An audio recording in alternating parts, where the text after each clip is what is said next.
ప్రభునందు మాకు అత్యంత ప్రియులైన దేవుని ప్రజలందరికీ ఉదయకాల సమయంలో శుభాలు ప్రకటిస్తున్నాను. Good morning everyone.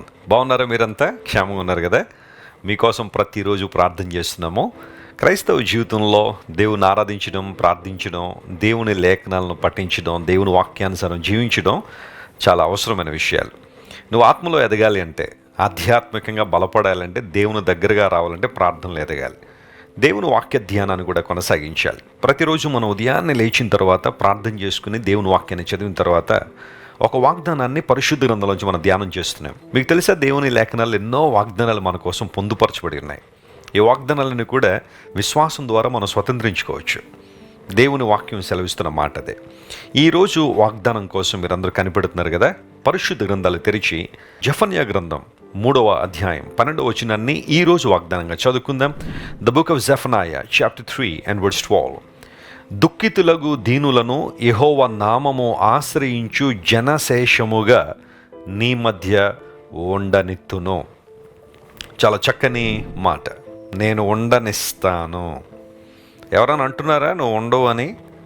నీ పరువు ఏంటో చూస్తామని, నీ ఆస్తి ఏంటో చూస్తామని, నీ దగ్గర ఉన్నవని ఎలా నీ దగ్గర నిలబడతాయో చూస్తామని, లేదా నువ్వు ఎలా ఉంటావో చూస్తామని ఎవరైనా సవాల్ చేస్తున్నారా? ఈ వాగ్దానం నీకోసమే. దేవుడు ఉండనిస్తాడు. నువ్వేది పోగొట్టుకోవడం లేదు. ఈ మాటను జాగ్రత్తగా పరిశీలన చేయాలి. జెఫన్యా అనే మాటకు యెహోవా నన్ను దాచును, ద లార్డ్ హైడ్స్ అని అర్థం. దేవుడు మనల్ని దాచేవాడు. ఆయన ఎన్నో కీడులు, ఎన్నో ఉపద్రవాలు, ఎన్నో రకాలైన ప్రతికూల వాతావరణాలు మన చుట్టూ కమ్మేసినప్పుడు మనల్ని కాపాడేది ఆయనే. మనము ఆయన్ని ఆశ్రయించగలిగితే, మనం ఆయన మీద ఆధారపడగలిగితే తుఫాను మనల్ని ముంచలేదు. ఎట్టి తుఫాను అయినా మనల్ని ముంచలేదు. కానీ కొన్నిసార్లు మన చూపులు లేదా మన యొక్క చూపు దేవుని నుండి మరల్చి సమస్యల వైపు మనం పెడుతూ ఉంటాము. అప్పుడు మునిగిపోతూ ఉంటాం. బైబిల్ సెలవిస్తూ ఉంది దుఃఖితులగు దీనులు అనే మాట. దేవుడు ఎవరి కోసం చూస్తున్నాడు? ఆయన ఎవరి కోసం కనిపెడుతున్నారు? గర్విష్ఠులైన వారి కోసం దేవుడు ఎప్పుడు చూడడం లేదు. అహంకారంగా మాట్లాడేవారు వైపు దేవుడు చూడలేదు. కానీ దీనులైన వారిని దేవుడు లక్ష్య పెడుతున్నాడు. లేఖనం పదే పదే చెప్పే మాటదే, దేవుడు దీనులను లక్ష్య పెడతారని. నీలో దీనత్వం ఉంటే, నీ దుఃఖానికి ఒక అర్థం ఉంటే, పశ్చాత్తాపంతో దుఃఖపడి దేవుని దగ్గర నువ్వు రాగలిగితే, ఆయన సహవాసం కోసం, ఆయన సంబంధం కోసం, ఆయన ఇచ్చే సమాధానం కోసం, ఆయనతో నువ్వు కలిసి ప్రయాణం చేసే ఆ ప్రయాణం కోసం నువ్వు ఆశపడి వెంపర్లాడి దేవుని దగ్గరికి వస్తే, నీ దుఃఖాన్ని దేవుడు చూసి నాట్యంగా మార్చగలడు. ఆయన సంతోష వస్త్రాన్ని నీకు ధరింప చేయగలిగినవాడు. నీ దుఃఖానికి అర్థం ఉంటే, సరైనదైతే ఖచ్చితంగా దేవుడు నీ దుఃఖాన్ని మాన్పగలడు. ఆయన నీ దుఃఖ దినములు సమాప్తంలో అన్నాడు కదా. దుఃఖితులకు దీనులు. దేవుని ప్రజలు క్రమశిక్షణ గుండా వెళ్ళినప్పుడు దేవుణ్ణి నిందించకుండా, ఆయన అవమానించకుండా, లేదా ఆయన విడిచిపెట్టేయకుండా, ప్రభువా ఏదేమైనా నీవే మా ఆశ్రయం, నీవే మా ఆశ్రయ దుర్గం అని ఆయన వైపు తిరిగి వచ్చినప్పుడు, దీనత్వంతో నింపబడినప్పుడు దేవుని ఆశీర్వాదాలు పుష్కలంగా మన మీద కృమ్మరించబడతాయి. అనేక సార్లు దేవుని ప్రసన్నతను, ఆయన మహిమను, ఆయన ప్రభావాన్ని మనం ఎందుకు కోల్పోతుంటామంటే మనలో ఉన్న గర్వాన్ని బట్టే. ఏ గర్విష్టి కూడా దేవుని సన్నిధిలో ప్రార్థన చేయలేడు. గర్వంతో ఉన్న ఏ వ్యక్తి కూడా దేవుని వాక్యాన్ని కూడా చదవలేడు. ఎందుకంటే గర్వం ఏమంటుంది తెలుసా? నీకు అన్నీ తెలుసు కదా, నీకు అన్నీ వచ్చు కదా, నీకెందుకు మరలా బైబిల్, నువ్వెందుకు మరలా దేవుని వాక్యం వినాలి, నీకన్నా తక్కువ చదువుకున్న ఆ సేవకుని మాటలు ఎందుకు వినాలి, ఆ మందిరానికి ఎందుకు వెళ్ళి కూర్చోవాలి, ఆ మాత్రం వాక్యం నీకు తెలియదు, నువ్వు చదువుకోలేవు, ఇంట్లో ఎవరో ఎక్స్ప్లెయిన్ చేస్తే నువ్వు కూర్చోవాలా అని ఇలాంటివన్నీ కూడా అపవాది తీసుకురావడాన్ని బట్టే కదా నువ్వు దేవుని దూరం అయిపోయావు. కానీ ఎప్పుడైతే నువ్వు దీనత్వంతో నింపబడి దేవుని వాక్యం మీద ఆశతో దేవుని వైపు కనిపెట్టినప్పుడు దేవుని ఆశ్రయించే మనసు నీలో ఉంటుంది. దేవుని వాక్యం సెలవిస్తూ ఉంది, వినుట వలన విశ్వాసం కలుగుతున్నాడు. Faith comes by hearing. నువ్వు ఎంత ఎక్కువగా దేవుని మాటలు వింటావో, ఎంత ఎక్కువగా ప్రభువుని హత్తుకుంటావో, ఎంత ఎక్కువగా దేవుని స్వరానికి లోబడుతుంటావో, అంత ఎక్కువగా నువ్వు ఆయన మీద ఆశ్రయిస్తావు, ఆయన మీద ఆశ్రయించి నడుస్తావు. చూడండి, ఒక వృద్ధాప్యంలోకి వచ్చేసిన ఒక వ్యక్తి ఒక కర్రను ఆశ్రయంగా చేసుకుంటాడు, ఒక వాకింగ్ స్టిక్ని ఆశ్రయంగా చేసుకుంటాడు. కొంతమందికి సర్జరీస్ అవుతూ ఉంటాయి, లేదా ఆపరేషన్స్ అవుతూ ఉంటాయి. నడవలేని పరిస్థితుల్లో వారు ఏదో ఒక వాటిని ఆశ్రయించి నడుస్తూ ఉంటారు.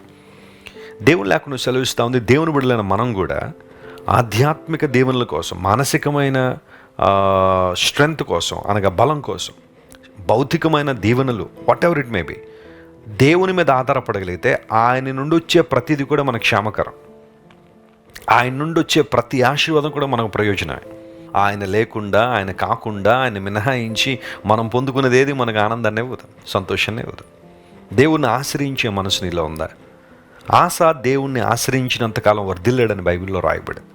దేవుని ఆశ్రయించే మనసు నీలో ఉండాలి. ఎన్నో సవాళ్ళు, ప్రతికూల పరిస్థితులు, సమస్యలు, ఉక్కిరిబిక్కిరి చేసే పరిస్థితుల్లో కూడా దేవుని మీద ఆనుకో. ఆయన పాదాల దగ్గర కూర్చో.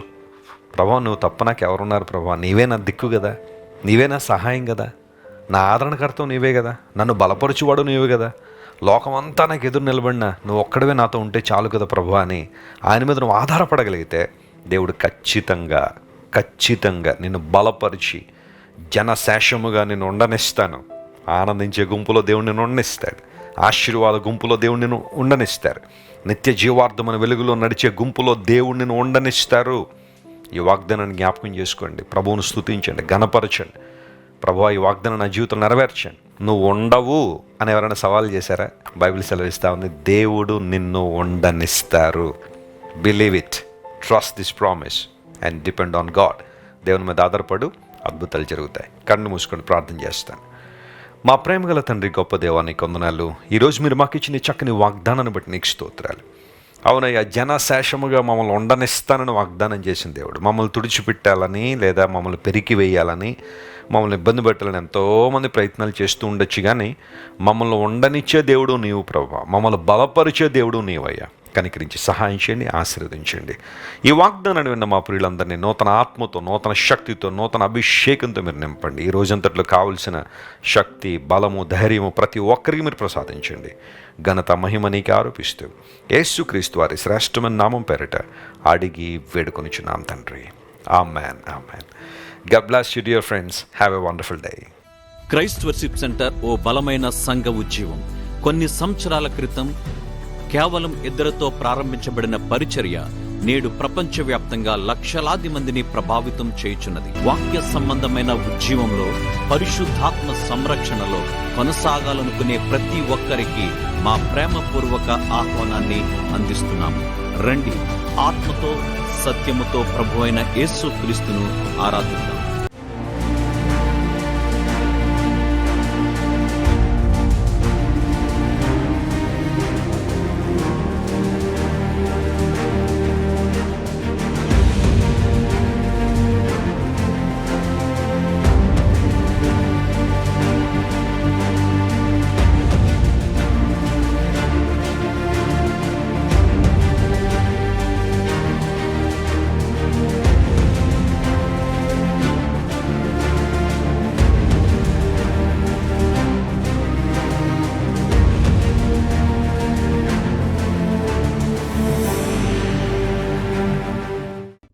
మీరు ఇంతవరకు విన్న దైవ సందేశం మరియు దేవుని సేవకులు చేసిన ప్రార్థన మీకు ఆశీర్వాదకరముగా ఉన్నదని విశ్వసించుచున్నాము.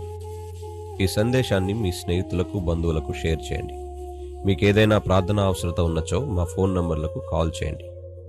దేవుడు మిమ్మల్ని ప్రేరేపిస్తే విశ్వాసంతో సాగుచున్న ఈ పరిచర్యను ప్రోత్సహించండి.